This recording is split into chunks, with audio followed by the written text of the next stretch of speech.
¿Qué tal amigos? ¿Cómo están? Mi nombre es Diego Sánchez, soy abogado y conciliador y estoy con la doctora Verónica Espinosa y también soy abogada y conciliadora. Seguiremos con la temática de este tema de conciliación. Primero empezamos con crear un centro de conciliación y ahora vamos a cómo administrar un centro de conciliación. Agradecemos la acogida que ha habido, hay preguntas de personas interesadas, seguramente ya tienen su centro de conciliación o tienen la expectativa de iniciar uno. Y bueno, vamos a solucionar sus dudas, ¿no? Prácticamente hemos propuesto una semana para que la gente pueda intervenir y seguiremos con estos temas, no solamente de conciliación, sino de temas diversos de rango civil y penal. ¿Vamos con las preguntas, doctora? A ver. Iniciamos con el joven o señor Miguel Pereira, que nos saluda y dice: hola, ¿cómo registro el trámite de conciliación? Bien, Miguel. Cuando hablas de registrar el trámite de conciliación, supongo que te refieres a la solicitud, a la recepción de ese documento ante el centro de conciliación. El registro de la solicitud la hace el conciliador, ¿no es cierto? Tiene que calificar si es que la materia que se está pidiendo está dentro de las aceptadas para poder conciliar. Tiene que verificar si tiene todos los requisitos con los anexos y luego de ello programar la fecha de la audiencia de conciliación. Creo que ese es el filtro prácticamente, ¿no? Porque hay muchos casos en que las personas presentan materias no conciliables y lo vemos eso en la ley, lo que se puede conciliar y no se puede conciliar, y a veces por error de conciliador se acepta esta solicitud. Sí, ¿no? pues, y eso acarrea sanciones también. Entonces hay que evitar, primero hay que saber cuáles son las materias conciliables para que se pueda pasar ese filtro, sino como conciliador recomendarle al cliente, al usuario, sus errores o cómo poder modificar, ¿no? La solicitud. Claro, porque a veces ya viene una solicitud prehecha, ¿verdad? Sí, pues. O a veces también nosotros le facilitamos la creación de la solicitud para que lo puedan llenar. Claro, para evitar esos errores. Entonces, seguimos. La siguiente pregunta es de Melanie Trujillo. Dice: respecto a las preguntas de los abogados, ¿es obligatorio dejarlos ingresar a la audiencia? Bueno, buena pregunta, Melanie. Respecto a los abogados, acá tenemos que inferir en dos puntos importantes. El primero es que según nuestro artículo 21 de la Ley de Conciliación, nos dice que cualquier persona puede estar acompañada por un abogado, por un asesor, pero este acompañante no puede tomar decisiones por el invitado o el solicitante. Este acompañante solamente sirve de asesor. Claro. No puede decidir por la persona. Entonces, no, si tú como conciliador evidencias que el abogado o el asesor quiere tomar un rol protagónico dentro de la audiencia, puedes citar este artículo y solicitar a las partes que se limiten a asesorar o en todo caso a tomar decisiones por su cliente. Claro, ¿no? Es el artículo 21 de la Ley de Conciliación. Sí, justamente ha habido una experiencia personal hablando de este tema. Me pasó que también cuando yo asistí como abogado de alguien, ojo, para ser asesor no es necesario ser abogado, puedes tener alguna otra carrera profesional o inclusive hasta puede ser una persona de entera confianza, ¿no? Puede ser un familiar. Claro, no es necesario tener una carrera profesional exacta, ¿no? Entonces me pasó que cuando quise intervenir, como estamos nosotros acostumbrados como abogados en una audiencia judicial, intervenimos en defensa de nuestro cliente. Entonces quise intervenir y me pusieron las pautas. Entonces, bueno, en el ámbito profesional uno tiene siempre el deseo de querer intervenir, en cambio vea que está pidiéndose posibles errores, pero me pusieron la pauta hasta en 2 ocasiones. Y ahora, cuando estudié conciliación me di cuenta que pues está mal esa actitud. Nosotros podemos asesorar, como usted dijo, doctora, inclusive pedir un lapso de tiempo, ¿no? Se puede hacer eso. Para poder conversar con el cliente. Pero, ¿no? O sea, nosotros no podemos intervenir directamente, ¿no? Porque al final es un acuerdo de voluntades de las partes, no de los asesores. Entonces, ese es algo que estamos de repente mal acostumbrados, ¿no? Por esa razón, cuando nosotros nos presentamos como conciliadores, dentro de nuestras pautas es decir a los asesores que ellos no pueden intervenir directamente. ¿Y qué pasaría si el abogado insiste y porque piensa que es el derecho a la defensa del cliente, ¿no? ¿Qué podríamos hacer ahí? Claro, ahí resaltar 2 puntos. Primero, que eso se le anticipa a la audiencia, a las partes, en el discurso de monólogo que damos los conciliadores frente a la apertura de una audiencia de conciliación, ¿no? En el monólogo se les recalca cuáles son sus limitaciones para el desarrollo de la audiencia de conciliación. Ahora, nos va a pasar que tenemos pues una persona que insiste y quiere participar y quiere de repente frustrar el intento conciliatorio, y en ese caso, ¿cómo actuar tú como conciliador? Primero, una advertencia. Y si no hace caso o hace caso omiso a las advertencias, pues dar por finalizado el trámite de conciliación, ¿no? Con un acta de decisión motivada, porque no, el asesor, el acompañante no está ayudando a desarrollar el trámite de conciliación, lo está frustrando, lo está entorpeciendo, entonces no es una ayuda para nuestro proceso de conciliación. Pero también, bueno, he visto yo como conciliador experiencias que los abogados amenazan al conciliador que lo van a quejar, lo van a denunciar, ¿no? Ministerio de Justicia. Pero que nos respalde el artículo 21 de la Ley de Conciliación, que dice que los asesores, repetimos, no tienen un papel protagónico, ¿no? Ellos pueden asesorar a su cliente, llevarlo, decirle doctor, conciliador, ¿qué te conviene y qué no te conviene? Un momento voy a conversar con mi cliente, ¿no? Ahí le asesora al cliente, pero la voluntad directa es del cliente, del invitado y del solicitante, ¿verdad?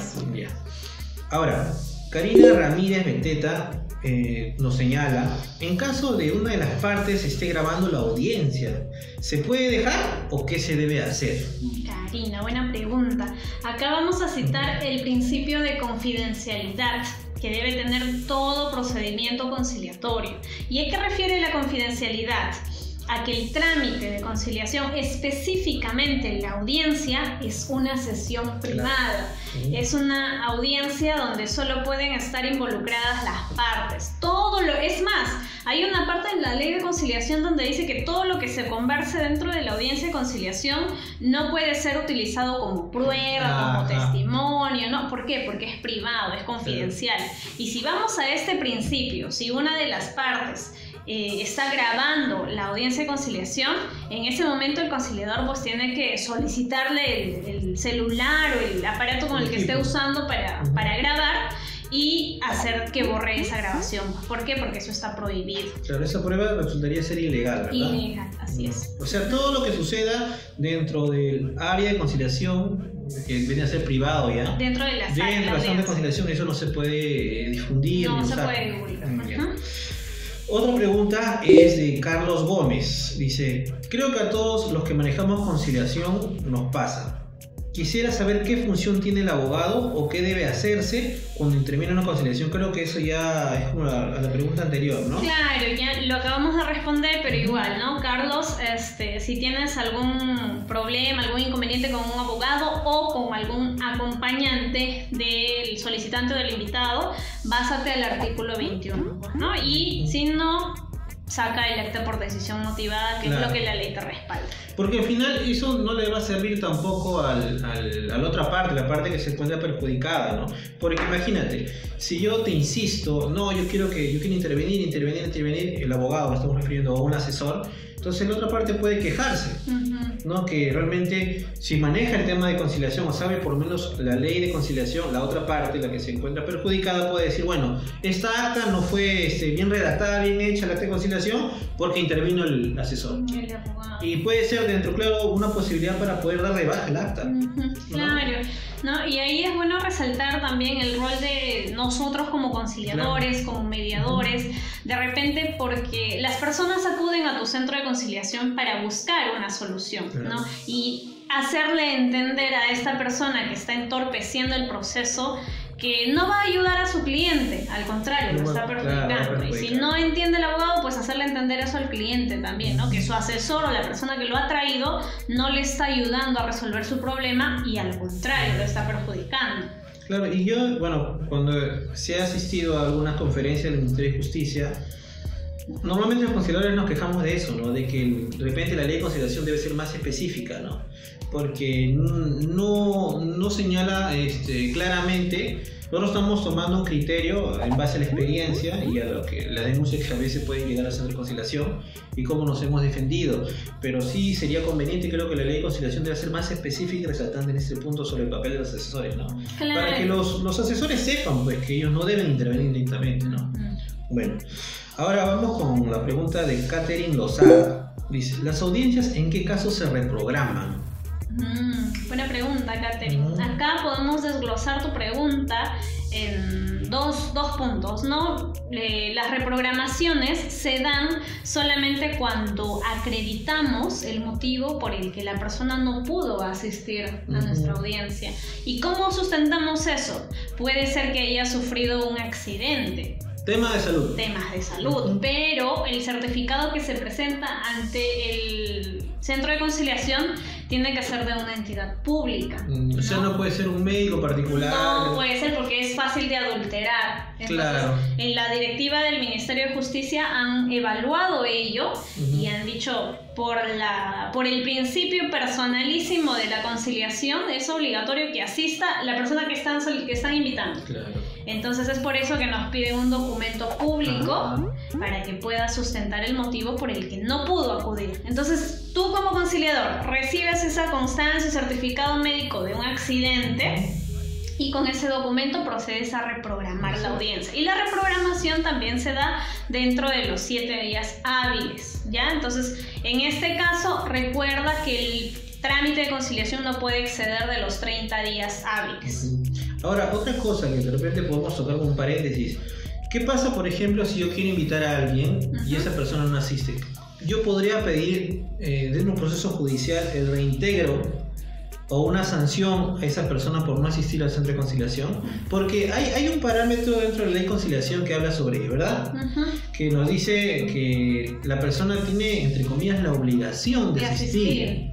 ¿No? Si no, será sancionada. Claro, las sanciones que nos da o que nos dispone cuando no acudes a un centro de conciliación pese a estar debidamente notificado e invitado es que tu abogado debe solicitar una multa. Claro, el abogado es la parte que ha invitado, ¿verdad? Exacto, el abogado que está invitando a la conciliación, cuando inicias tu proceso judicial, debes solicitar que multen al invitado. ¿Por qué? Porque no asistió. Pero debes pedirlo, porque si no lo pides, hay algunos jueces que a su propio criterio desconocen la norma y no lo aplican. Claro, además que judicialmente lo que no pides, el juez no te lo va a otorgar, ¿no? Entonces sí es bueno recalcar ese punto, ¿no? Sí, porque eso no lo manejan muchos abogados a veces. Y no se difunde, ¿no? Y no se difunde, ¿no? Entonces entiendan que la persona debe aconsejarse o decirse a la persona que si el invitado no va a la audiencia de conciliación, pueden solicitar una multa en el ámbito judicial. Por no haber asistido. Ahora sí, pues. Ya.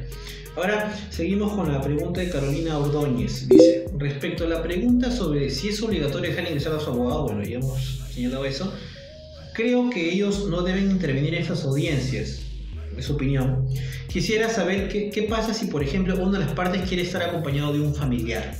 Es prácticamente lo que hemos señalado, ¿no? Claro. Igual tampoco debe tener una intervención directa, ¿verdad? No, solamente el familiar, el abogado, el asesor de cualquier profesión que tú elijas para que te acompañe a un centro de conciliación, solamente te asesora, te aconseja, pero no puede decidir por ti y menos en la audiencia de conciliación.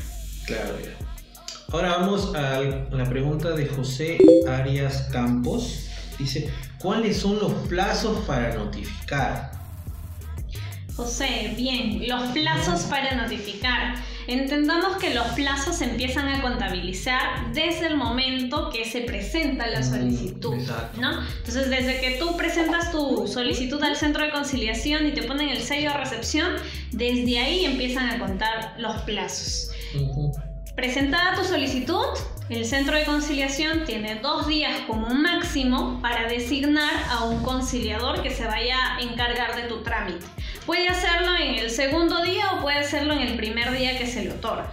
Luego de ello, tiene 2 días para redactar la invitación de conciliación, ¿no? Una vez redactada la invitación, procedemos a contabilizar los plazos para la notificación, que son 7 días hábiles para la primera, y en caso de que no asista el invitado, nuevamente 7 días hábiles para la segunda. No todo trámite de conciliación tiene solamente 2 invitaciones.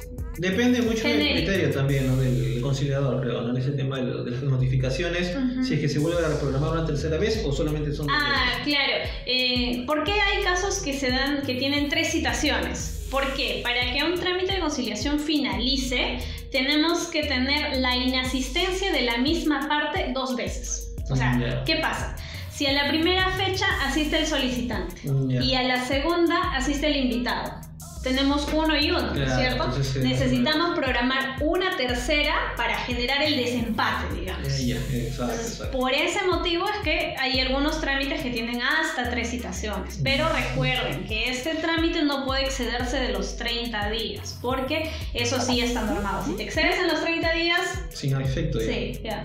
Y bueno, haciendo otro paréntesis este tema, creo que hace poco nos pasó cuando un cliente quiso que la audiencia de conciliación sea en su casa. Sí. ¿No? Hace poco nos pasó un cliente que vino y dijo, doctora, es que mi familiar no puede salir de mi casa. ¿No? Entonces, si pueden hacer mi audiencia allá. Eso es imposible, ¿verdad? No se puede. No se puede hacer eso. ¿Por qué? Basta que la otra parte diga, bueno, acá no se puede hacer. Para eso tienes un área de conciliación, tienes tu espacio conciliar, ¿no? Y es un tema privado.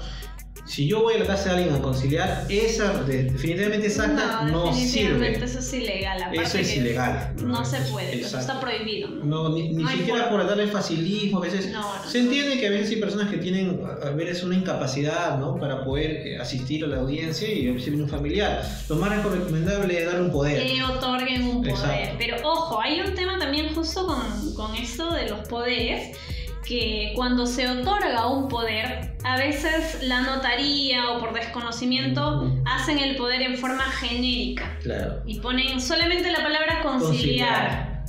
Pero ¿qué nos dice la ley de conciliación? Que el poder que nosotros como conciliadores debemos recibir tiene que tener la facultad literal de decir conciliar, ¿no?, extrajudicialmente y disponer del derecho a materia de conciliación. Exacto. ¿Y qué pasa si no dice eso en mi poder? Solo dice conciliar. Según la ley de conciliación, nosotros como conciliadores no podemos aceptar ese poder. Claro. Y eso genera mucho cuestionamiento con los abogados, porque dicen, no, ¿cómo si mi poder es aceptado para el Poder Judicial y tú como centro de conciliación, que jerárquicamente es menos, no me lo aceptas? Sí, pero eso no es una directiva del centro de conciliación, claro, eso es una disposición de la ley de conciliación y eso debemos entender. Ahora, no se otorga poder solamente porque uno quiere otorgar poder. La ley de conciliación también señala que solamente existen 2 motivos por los cuales se debe aceptar el poder. El primero es con un certificado médico público de que la persona está incapacitada de asistir al centro de conciliación, y 2, con un movimiento migratorio. Claro. Si tú no cuentas con estos 2 sustentos, el poder no puede ser aceptado. Así diga que se puede conciliar de manera literal, ¿no? De manera extrajudicial. Si no sustentas el poder, no te van a aceptar en la conciliación. Claro, porque a veces pasa que el invitado no quiere asistir, bueno, porque le tiene de repente una cólera con solicitante, no lo quiere ver y manda a una tercera persona. Pero no justifica su inasistencia, como dice la doctora, ¿no? Solamente no quiero verla, anda tú por mí. No se acepta. Así diga específicamente que la persona puede conciliar de manera extrajudicial por ella, ¿no? No se acepta. Tiene que sustentarlo. ¿Ya? Sí, eso es importante. Es muy importante eso. Ahora, vamos con Reisa Franco. Dice, después del distanciamiento social, todo se me ha acumulado, dice, ¿no? Yo quisiera saber cada cuánto tiempo debo realizar mi reporte a la SUNAT. Reisa, reporte a la SUNAT. En cuanto a la constitución de los centros de conciliación, habíamos indicado en la primera sesión que están dentro del rubro de las personas jurídicas que pertenecen a las asociaciones. Claro. Entonces, cuando tú registras tu persona jurídica como asociación, asistes a la SUNAT y te dan un número de RUC. De acuerdo al último dígito del número de RUC que tú tengas como asociación, son las fechas que vas a realizar tus declaraciones. Normalmente son mensuales, Sí. para que puedas declarar la contabilidad de tus recibos, boletas, facturas, etcétera, ¿no? Exacto. Eso creo que ya lo puedes ver con más detalle en la misma página nacional, ¿no? Sí. En el área de declaraciones. Ahí tú puedes ver cuál es la fecha que te toca por tu número RUC. Ahora, llamando Último también dígito de tu RUC. te dan la información. Claro, no es difícil en este caso, ¿no? Para más detalle te aconsejamos eso, ¿no? Entra a la página SUNAT o llama y te van a decir cuál es tu fecha de pago. Ahora, Pedro Marín dice: hola, estoy trabajando en un centro y quiero saber cómo se realiza el archivo correcto de los expedientes en caso tenga que venir el MICOS a supervisar. Pero ojo, no es necesario que venga el MICOS a supervisar, es algo que debe ser de costumbre en el centro de conciliación, en el archivo, ¿no? Tener el orden, ¿no? Es algo que nosotros debemos mantener constante, porque las supervisiones del ministerio no son programadas. Son inopinadas, en cualquier momento pueden llegar. En cualquier momento viene el Ministerio de Justicia y lo primero que te va a pedir es tu libro de actas. Porque en el libro de actas tú debes registrar los trámites que ingresan, la fecha. Entonces, en una supervisión lo primero que te piden es tu libro de actas. Y ahora, ¿cómo debes ordenar tu expediente? A ver, primero debe ir tu solicitud. Después debes verificar que tenga el sello de recepción con la fecha, la hora y la firma. Los anexos que están descritos en la solicitud deben también estar físicamente en tu archivo, en tu expediente. Debes tener la esquela de designación del conciliador para que sepas qué conciliador va a estar a cargo de tu trámite. Exacto. Debes tener la primera invitación para el solicitante, la primera invitación para el invitado, obviamente certificado con las características de la notificación, las fechas, las características de la casa, número de suministro y todo lo demás. Y si en caso no asiste a la primera cita, debes tener la constancia de asistencia y la segunda invitación para el invitado, ¿no? Luego de ello viene la certificación de notificaciones, donde pones las fechas que se notificaron a las partes y concluyes con el acta de conciliación. Este proceso es de las actas por inasistencia de una de las partes y de inasistencia de ambas partes en el caso de que se hayan programado 2 audiencias, ¿no?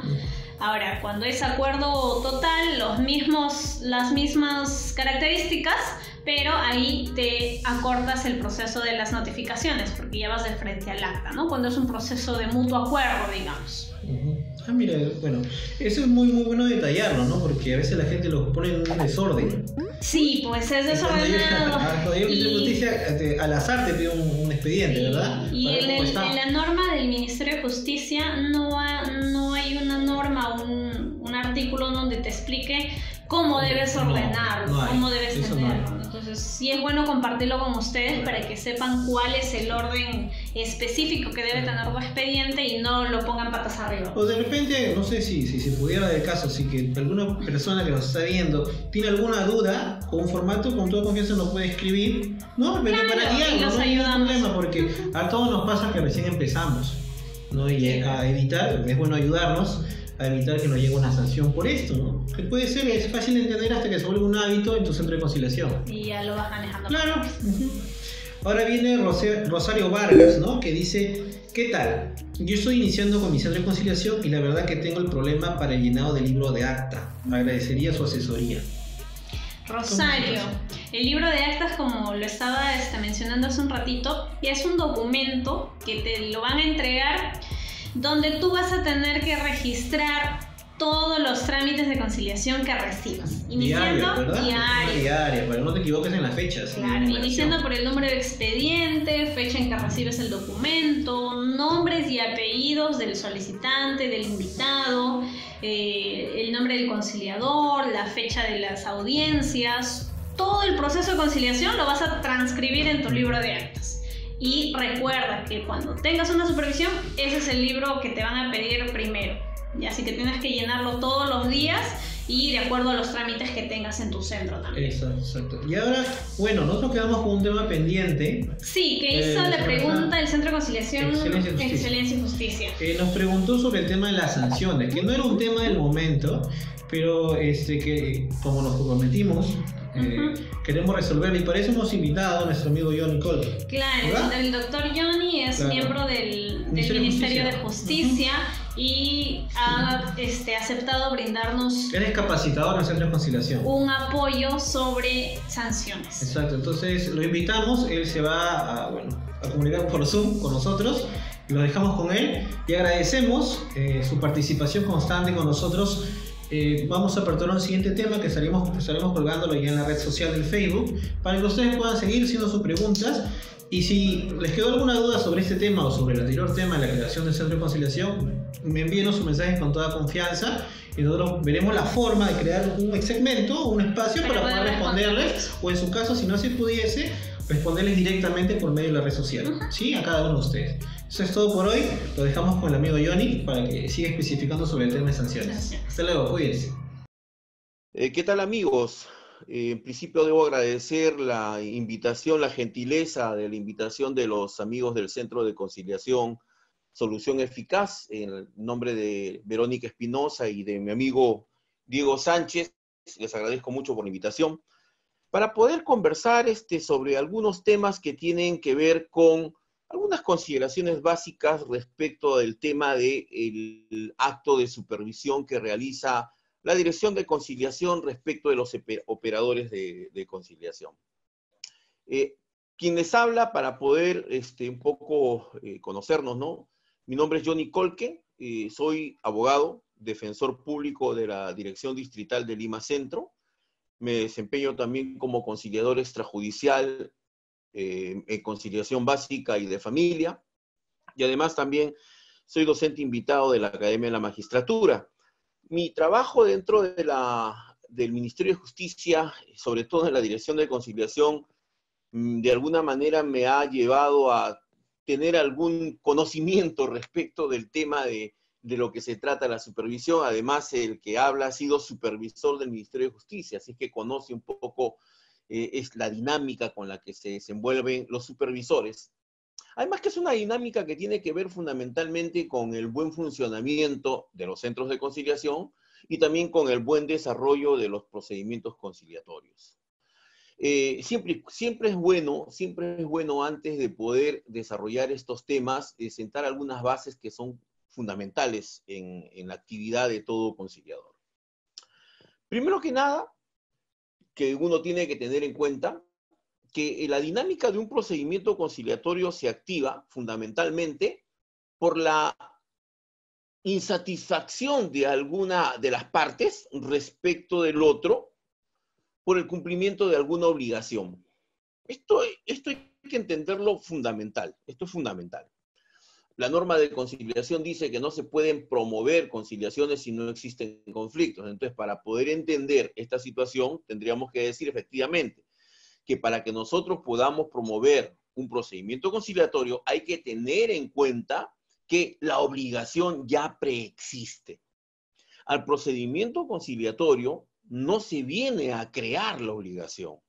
Al procedimiento conciliatorio se viene a trabajar una obligación ya existente, con el ánimo de que la otra persona de alguna manera se comprometa a cumplir aquello que debe cumplir porque ya se obligó, sea por voluntad propia o es por imperio de la ley que él tiene necesariamente que cumplir aquello. Entonces, esto es fundamental porque esto motiva pues a hacer un recordaris, ¿no?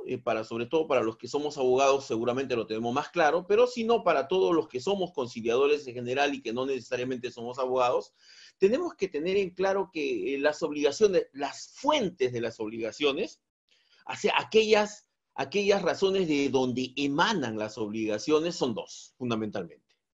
Uno, la ley, y otro, el contrato. O sea, cuando yo me refiero a que un procedimiento conciliatorio se promueve porque ya existe una obligación, también me estoy refiriendo que aquella obligación a la que me estoy refiriendo tiene que ver con un mandato que la ley ya lo ha determinado o aquello que nosotros voluntariamente en algún momento nos hemos obligado a realizar.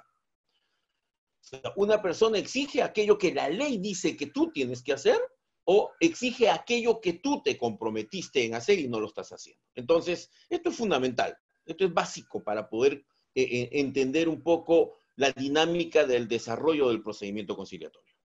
Entonces, yo voy a un procedimiento conciliatorio en el ánimo de que la otra persona se comprometa a cumplir fielmente aquello que ya está pactado, aquello que ya está determinado. Otro considerando que es necesario también tener en claro es que a las conciliaciones extrajudiciales, las obligaciones que se incorporan dentro del acta de conciliación, estas obligaciones que se incorporan en el acta de conciliación no son cualquier obligación. Estas obligaciones que se incorporan en el acta de conciliación tienen un nombre particular y propio. Son actos jurídicos. O sea, son hechos de relevancia jurídica. Son hechos que le interesan al derecho. En un acta de conciliación no podemos colocar cualquier cosa que se nos ocurra. En un acta de conciliación tenemos que tener en claro que aquello que vamos a incorporar, que aquello que incorporamos es un hecho que le interesa al derecho, un hecho que va a poder ser exigido por la otra parte frente al incumplimiento. Y entonces ya estamos diciendo, lo que se incorpora en el acta de conciliación es un acto jurídico, ¿ok? Seguramente cuando yo menciono esto, nos viene a la mente aquella definición que en algún momento en las aulas universitarias o seguramente en el conocimiento de esta actividad como conciliadores, con algunos elementos que nos han dado, ¿no? Nos dijeron, es un acto jurídico y nos viene el concepto de que el acto jurídico es un hecho voluntario lícito destinado a crear, regular, modificar o extinguir obligaciones. ¿Correcto? O sea, crear, regular, modificar o extinguir obligaciones. De esto tenemos que tener claro de que a la conciliación, que estamos diciendo que se viene y cuando ese acuerdo, esa obligación que se incorpora es un acto jurídico, ojo, a la conciliación no se viene a crear el acto jurídico. A la conciliación se viene a regular una obligación ya existente. Se viene a modificar una obligación ya existente. Se viene a extinguir una obligación ya existente. Esto también es fundamental. ¿Por qué? Yo recuerdo cuando realizaba mis actividades como supervisor a nivel nacional, en alguna de las visitas que realizara, por ejemplo, en la ciudad de Arequipa, recuerdo que en alguno de los centros de conciliaciones que visitaba, encontré muchas actas de conciliación en las que se convenían contratos. ¿Ok? O sea, las partes se reunían en un centro de conciliación con el ánimo de realizar contratos. Y esa no es la razón en este momento del procedimiento conciliatorio. ¿Ok? En este momento, la razón de un procedimiento conciliatorio es, insisto nuevamente, en modificar una relación jurídica que ya existe. Por ejemplo, lo que nosotros conocemos. Un ejemplo además para que sea mucho más entendible es el tema de los alimentos.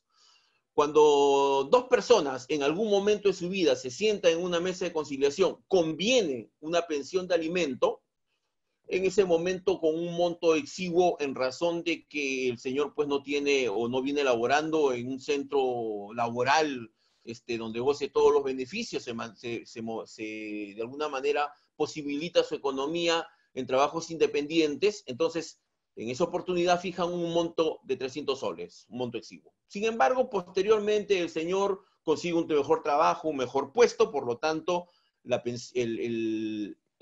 remuneración de él aumentó. En ese considerando es posible pues que se pueda modificar, ¿no?, aquella relación jurídica que en un momento él se obligó, ¿correcto? Él se obligó a pasar un monto 300 y por lo tanto, por el que mejoró su economía o porque también empeoró su economía, pueden modificar esa relación jurídica. Entonces estamos hablando ahí precisamente de un acto jurídico que lo que busca es modificar una relación jurídica.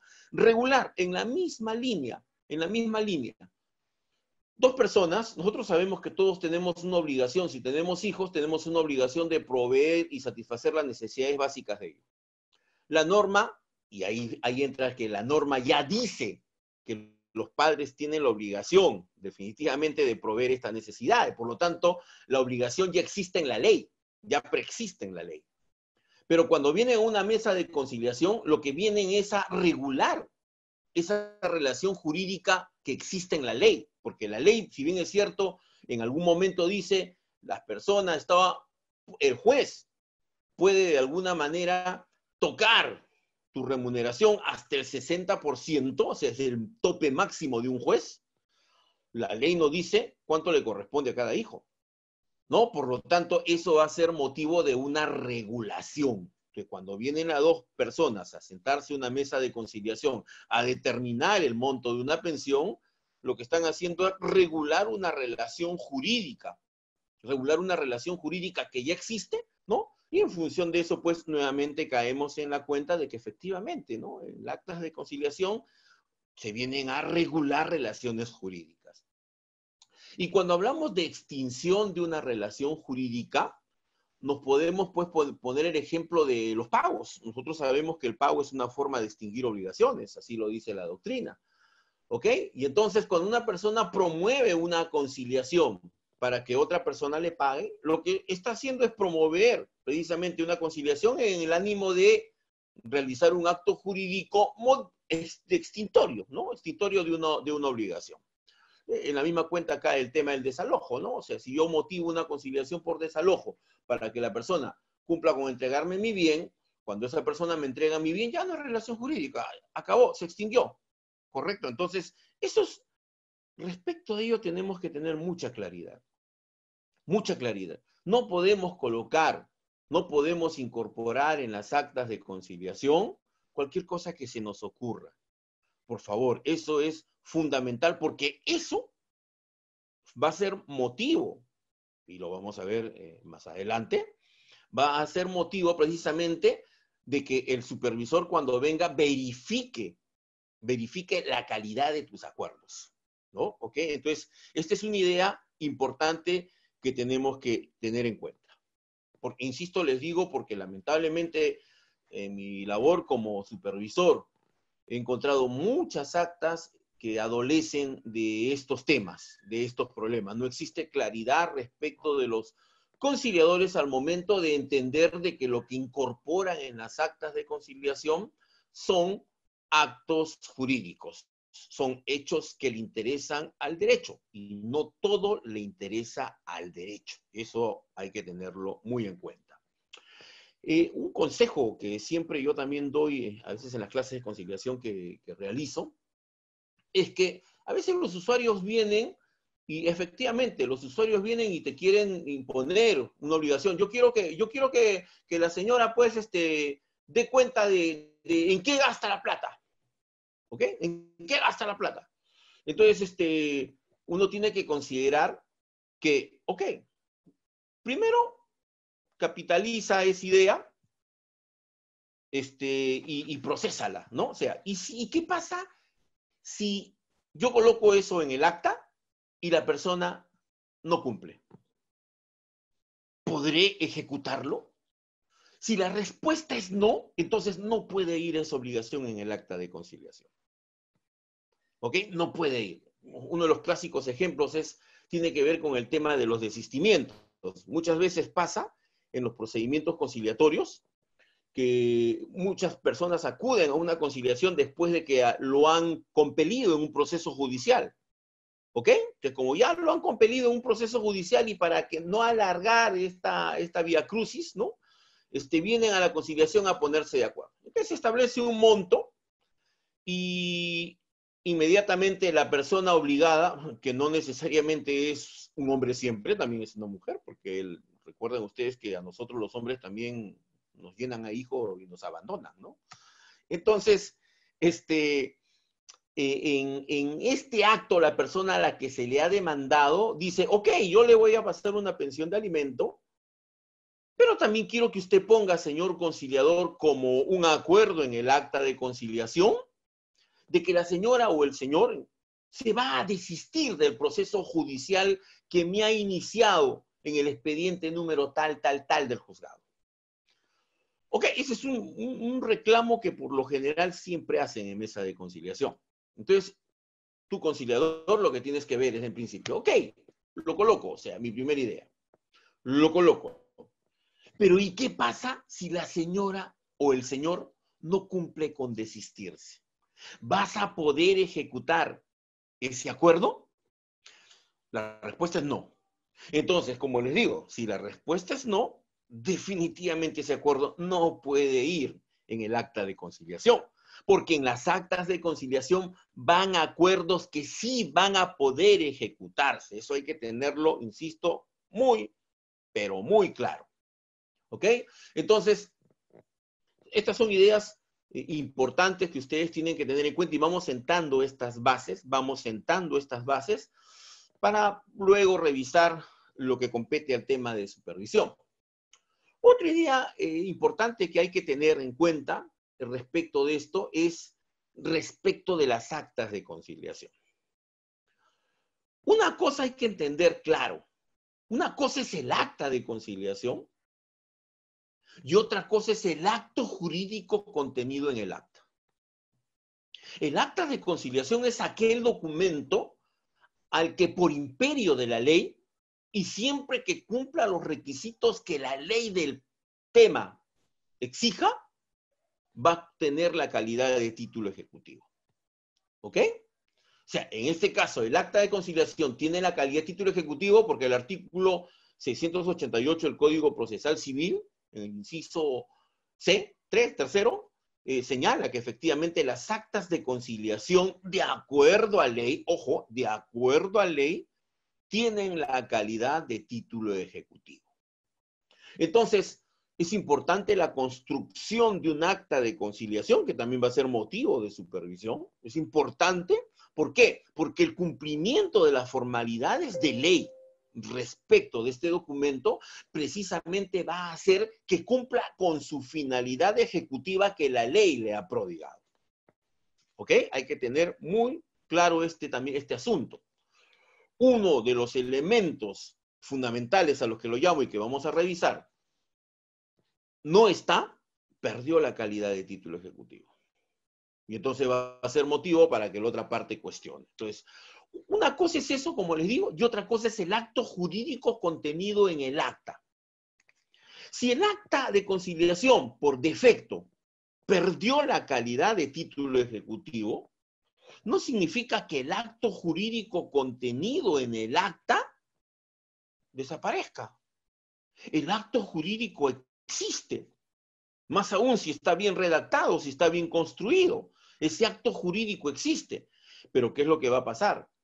Va a pasar que lamentablemente no va a poder hacerlo valer rápidamente porque el documento en donde está contenido, que era un acta de conciliación, que era un título ejecutivo, perdió esa eficacia y se volvió un papel simple. Lamentablemente. ¿No? Entonces, por eso, importante la construcción de un acta de conciliación para que no pierda la eficacia y de tal manera que el usuario no pueda verse de alguna manera problematizado, perjudicado, ¿no? En su afán de hacer cumplir un acuerdo, un acto jurídico frente a algún defecto del acta de conciliación. De cosas que se ven muy, pero muy a menudo también, que se veían muy a menudo, imagino que también se debe ver muy a menudo en las construcciones de las actas de conciliación. Ese también es un considerando importante que deben tener en cuenta y además esto motiva también a hablar y a recordar algo respecto de las actas de conciliación en cuanto a su función. Recordemos nosotros que el artículo 6 de la Ley de Conciliación, la Ley 26872, señala que si tú quieres promover un proceso judicial que tenga como contenido un derecho de libre disposición, ojo, o sea, si tú quieres promover un proceso judicial que tenga como contenido un derecho de libre disposición, tienes que primero no solamente solicitar la conciliación, sino participar del procedimiento conciliatorio para que puedas demostrar interés para obrar. Así lo señala la norma. Así lo señala el artículo 6 de la Ley de Conciliación, de tal manera que el acta de conciliación constituye un documento importante como un requisito de procedibilidad de un proceso judicial. Respecto de ello, existe un pronunciamiento, definitivamente un pleno que ha establecido, un pleno en lo particular bastante lamentable para mí, ¿no? Que ha determinado que el acta de conciliación constituye un requisito de admisibilidad y no de procedibilidad. Pero eso es un pleno. La norma es clara. La norma dice que constituye un documento con el cual tú puedes acreditar que tienes interés para obrar y ese es un requisito de procedibilidad. Entonces, estamos hablando ya de una función del acta. El acta que no contiene acuerdo, pero sí contiene la participación del que promovió, o sea, sí evidencia la participación del que promovió, constituye un documento para acreditar que tienes interés para obrar y por lo tanto puedes promover tu proceso y el juez lo va a calificar en función de ello. ¿Ok? Y entonces tenemos por otro lado el acta de conciliación que tiene un acuerdo.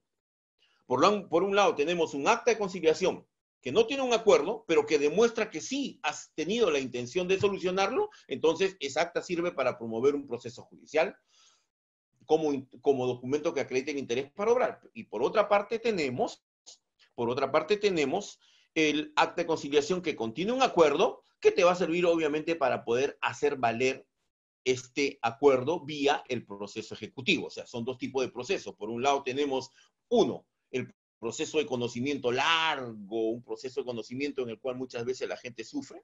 Y por otro lado tenemos los procesos ejecutivos en donde también sufre la gente, pero ya no con el mismo tiempo, ¿no? Para poder hacer valer ese derecho que es incorporado en el acta de conciliación. ¿Ok? Entonces también eso es importantísimo tener en cuenta como prolegómenos para poder empezar ya a entrar a este tema que motiva mi participación, que tiene que ver con la supervisión. ¿Ok? Cuando hablamos de la supervisión de las actas de conciliación o de los operadores, tenemos que hablar que existe una unidad de supervisión en la Dirección de Conciliación en razón de que la Ley 26872 en el artículo 26, ¿no? Señala taxativamente que el Ministerio de Justicia tiene a su cargo la autorización de funcionamiento, el registro y supervisión de los centros de conciliación, centros de formación, capacitadores, conciliadores, ¿ok? En razón de ello es que se realiza pues esta labor de supervisión, importante labor de supervisión, ¿no? Que tiene pues una unidad especializada en la Dirección de Conciliación y específicamente en el Decreto Supremo 014-2008-YUS, que es el reglamento de la Ley de Conciliación, a partir del artículo 88 del reglamento, podemos encontrar definitivamente cuál es la definición de temas de supervisión, que taxativamente señala lo siguiente: la supervisión es una función del Ministerio de Justicia que se ejerce a través de la Dirección de Conciliación en ejercicio de su facultad fiscalizadora y tiene por objeto velar por el cumplimiento de las disposiciones legales en materia de conciliación. ¿Ok? Entonces, insisto, esta es una labor muy importante de la Dirección de Conciliación y se viene realizando por un equipo de abogados. En estos tiempos creo que son abogadas las que están a cargo, ¿no? Y si nosotros tendríamos que hacer de alguna manera un distingo de este procedimiento conciliatorio, nosotros podríamos distinguir que existen dos grandes grupos en este tema de la supervisión. Un primer grupo tiene que ver con la fiscalización de las condiciones de funcionamiento del centro y de los aspectos administrativos del centro de conciliación. ¿Ok? O sea, es un primer grupo, un primer ítem de supervisión. Y por otro lado, podemos encontrar un segundo grupo en el que tiene que ver fundamentalmente con el desarrollo del procedimiento conciliatorio. ¿Ok? Entonces, cuando un supervisor llega a tu oficina de conciliación, viene en principio a verificar, por ejemplo, si el centro está funcionando. ¿Ok? Porque ustedes cuando presentan una solicitud para autorización de un centro de conciliación, ustedes en principio señalan el lugar en donde va a funcionar el centro. ¿Ok? Lugar que tiene que ser autorizado por el Ministerio de Justicia. Cuando ustedes piden ello, el Ministerio de Justicia, luego de revisar todos los requisitos, realiza una verificación de efectivamente si el centro de conciliación tiene las dimensiones correspondientes, tiene las áreas correspondientes, y en función del visto bueno de ello, efectivamente te autoriza. ¿Ok? Y la dirección en donde va a funcionar. Entonces, un supervisor llega a la dirección que ustedes señalaron. ¿Ok? De tal manera de que si por X razones el centro de conciliación, porque el alquiler ya venció, y caramba, han encontrado un local mejor y está al costadito, se trasladan al costado del local, tienen antes que dar cuenta al Ministerio de Justicia y pedir la autorización correspondiente para poder funcionar en aquel lugar, porque el Ministerio de Justicia nuevamente va a verificar las condiciones de ese sitio, lo aparente para el desarrollo del procedimiento, y en función de ello te va a autorizar. Entonces, eso es importantísimo que lo tengan en cuenta. En este caso también me viene la idea y me viene una preocupación respecto de algo. Muchos centros de conciliación, por diferentes razones, a veces no continúan su labor. Y están en la obligación de que cuando cierran su centro, están en la obligación de dar cuenta al Ministerio de Justicia del cierre y de entregar su acervo documentario. Las actas de conciliación, sobre todo las actas de conciliación con acuerdo, que es fundamental. ¿Ok? Porque ya he tenido en mi función de defensor público, muchas veces vienen personas a ejecutar actas de conciliación y me enseñan el documento que es una fotocopia simple, entonces obviamente yo les digo, sí, sí es posible realizar la ejecución, pero para poder realizar este trabajo yo necesito que usted por favor me traiga la copia certificada del acta. Lamentablemente van al centro de conciliación, a la dirección del centro, y el centro de conciliación desapareció, no está.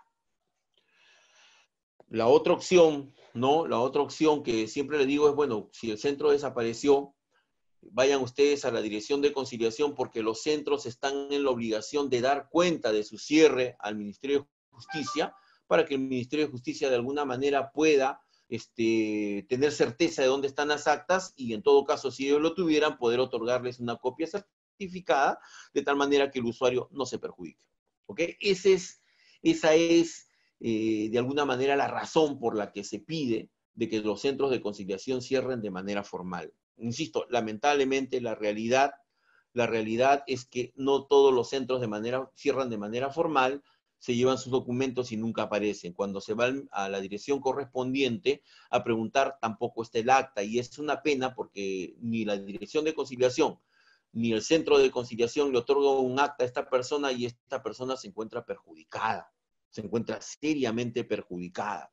La dirección de conciliación tendría que tomar en cuenta este detalle para poder de alguna manera darle seguridad a las personas que han conciliado. Este es un tema que no lo toco solamente en este momento, lo vengo tocando de hace muchos años y bueno, hasta ahora lamentablemente no existe una respuesta contundente para que las partes no se perjudiquen. Entonces, pero también ustedes proponen horarios. También ustedes proponen horarios de atención. Y entonces el supervisor, cuando acude a realizar su función, acude dentro del horario que ustedes han propuesto. ¿Ok? Si ustedes han dicho el centro de conciliación trabaja de 8 a 1 de la tarde, el supervisor va a llegar de 8 a 1 de la tarde a realizar su trabajo. Si ustedes dicen el centro va a funcionar de 8 a 5 de la tarde, el supervisor va a ir en ese horario.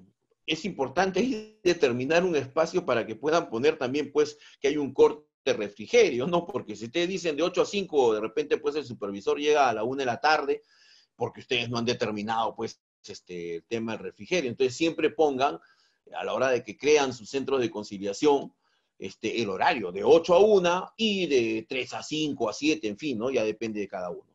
Yo en particular he ido incluso, me recuerdo que había un centro en Miraflores, cuyo funcionamiento era de lunes a viernes de 6 a 10 de la noche. Y he tenido que ir a supervisar en ese lapso. ¿Ok? Porque precisamente pues es el horario que se ha dispuesto, ¿no? Entonces eso, insisto, es un tema del funcionamiento del centro. Otro considerando que existe en este tema de supervisión es las personas que van a atender al supervisor. ¿Ok? La norma dice, y en las actas de supervisión está consignado así, que tendría pues que haber una persona responsable en la toma de decisiones que atienda al supervisor para que realice su trabajo. Me ha pasado que muchas veces he ido a centros de conciliación y he encontrado pues a una secretaria administrativa, ¿no? Que cumple funciones ahí. Entonces cuando pregunto por el centro o por la persona a cargo, me dice, no se encuentra, ha salido. Y me dice que espere que llegue en una hora. A veces he regresado y tampoco llegaban. Entonces, muchas veces nos han tenido dando vuelta, lo que constituye dentro de esta dinámica de supervisión como un acto de obstrucción al procedimiento de supervisión. Lo recomendable es que si van a dejar un personal administrativo, esa persona tenga la posibilidad de otorgarle al supervisor aquellos documentos que piden, que son fundamentalmente el libro de registro de procedimientos conciliatorios, el archivo de actas y los expedientes. O sea, fundamentalmente eso, ¿no? Entonces, si la secretaria administrativa o la persona que está ahí en ese momento a cargo del centro o cuidando el centro, le facilita ese trabajo al supervisor, no va a haber ningún problema, ¿no? Y por lo tanto la supervisión se va a llegar sin ningún inconveniente, ¿no? Hay que tener en claro estos asuntos. Otro tema que tiene que ver también con el funcionamiento. Recuerden que los centros de conciliación, su autorización es para uso exclusivo de centro de conciliación. Así está determinado. ¿Ok? De tal manera que dentro de el centro de conciliación no puede operar pues un estudio jurídico. No puede operar algún otro tipo de negocio porque el uso de ese espacio es exclusivo para el centro de conciliación. ¿Correcto? Entonces, por favor, también hay que tener en cuenta este detalle, ¿no? Este detalle. La norma también, y el acta de conciliación también dice, ¿no? Que los archivos tienen que estar de manera ordenada. Es un poquito subjetivo, ¿no? Es un poquito subjetivo, pero de todas maneras siempre tienen que tener algún tipo de cuidado. Yo recuerdo que alguna vez yendo a hacer una supervisión al Callao, entrando por Sáenz Peña, por ahí uno de los edificios, yo veía que las palomas entraban hacia un local. Y bueno, por ahí subo pues al centro de conciliación, a la dirección del centro, subo al 5º piso y cuando llego pues era el sitio ese en donde estaban entrando las palomas. Y con mucha pena y con mucha preocupación vi que muchos de los expedientes, ¿no? Estaban pues sucios, ¿no? Lamentablemente lo que pasó también fue que nunca me atendieron porque cerraron el centro, toqué la puerta muchas veces y nunca me atendieron. No pude definitivamente levantar algún tipo de infracción, ¿no? Porque no me atendieron finalmente. Entonces, pero tengan mucho cuidado, por favor, respecto a ello. Tengan mucho cuidado en particular con el archivo de las actas y todo eso. Otra de las cuestiones que tienen que ver también con este asunto tiene que ver con el libro registro de actas. El libro registro de actas es un documento que tiene que ser llenado de manera inmediata. ¿Ok? O sea, ingreso que el centro tramite, ingreso de algún procedimiento conciliatorio debe consignarse inmediatamente. El libro registro de actas es algo así como más o menos el libro tomarrazón que antes existía en los juzgados, porque ahora con el tema de la informática, con este tema ya es mucho más sencillo saber el estado de los expedientes. Antes, los que por lo menos estamos un poquito más antiguitos, para poder tomar conocimiento de un expediente teníamos que ir a los juzgados y teníamos que esperar que los libros tomarrazón, que no eran uno, eran varios, ¿no? Estén en ese momento libres, porque ustedes comprenderán, habían 10 libros Toma Razón, pero eran como 40 abogados los que querían leer el libro Toma Razón, entonces uno tenía que esperar su tiempo, invertía demasiado tiempo. Más o menos el libro Registro de Actas más o menos está en esa dinámica, ¿no? Un supervisor toma conocimiento de los procedimientos conciliatorios que tramita un centro en razón de lo que está consignado en el libro Registro de Actas. De tal manera que el supervisor, cuando acude a un centro de conciliación, lo primero que te va a pedir es, por favor, su libro Registro de Actas. Y entonces constituye una obligación importante que los usuarios del sistema tengan sus libros, registros de actas al día. Y en ese libro registro de acta se anota el número del expediente, el día de ingreso, el nombre del solicitante, el invitado y el desarrollo del procedimiento, o sea, primera sesión, segunda sesión, el número de acta, en fin, todo ello tiene que estar al día. Todo ello. ¿Ok? Porque, insisto, es de ahí en donde nosotros los supervisores vamos a sacar nuestras primeras referencias para poder pedir algún expediente. ¿Ok? Vemos nosotros, por ahí porque los supervisores no necesariamente te piden todos los expedientes, ¿no? Está en función de la carga, pues, del centro, ¿no? No sé, si ustedes han tramitado, por decir, 100 expedientes en una semana, el supervisor no te va a pedir los 100 expedientes, te van a pedir muestras. No, pero esas muestras efectivamente van a salir de lo detallado en el libro Registro de Actas. ¿Ok? Por eso hay que estar al día, porque eso también constituye razón para una infracción. ¿Ok?